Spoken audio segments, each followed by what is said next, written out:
Балалар, бүгін ұлы ақын Абай Құнанбайұлының қара сөздерінен өнеге аламыз. Жақсы адам болу үшін не істеуіміз керек?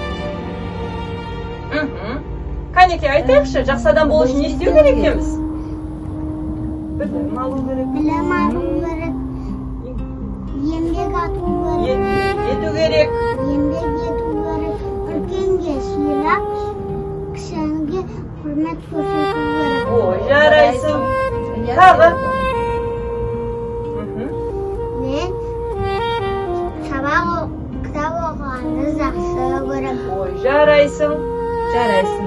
Балалар, достық пен бірлікті қалай түсінеміз?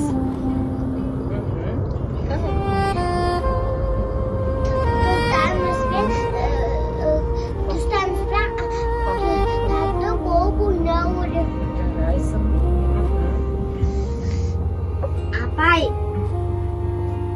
Абай Құнанбай ұлының әсемпаз болма Yes. әнеге өлеңін айтып берейінсің. Айта ғой.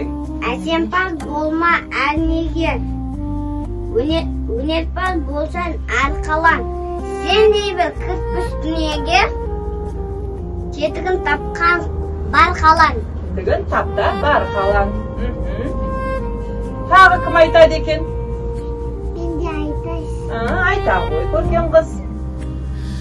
Қолым таппай бақтанба, қолым таппай бақтанба, құман алып саптанба, ойнап босқа көзге, бес нәрседен қашып бол.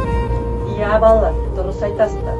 Абай атамыздың адам баласының бір-біріне дос деген. Балалар, әрқашан мейірімді, әдепті болып жүрейік. Иә, рахмет Абай атамызға. Біз еңбекқор, әдепті боламыз. Абайдың тағы бір сөзі, әрбір сөзі ұрпаққа қалдырар асыл мұра. Біз сол өсиеттерімізді жүрегімізге сақтап, жақсы, әдепті болып жүрейік, балалар.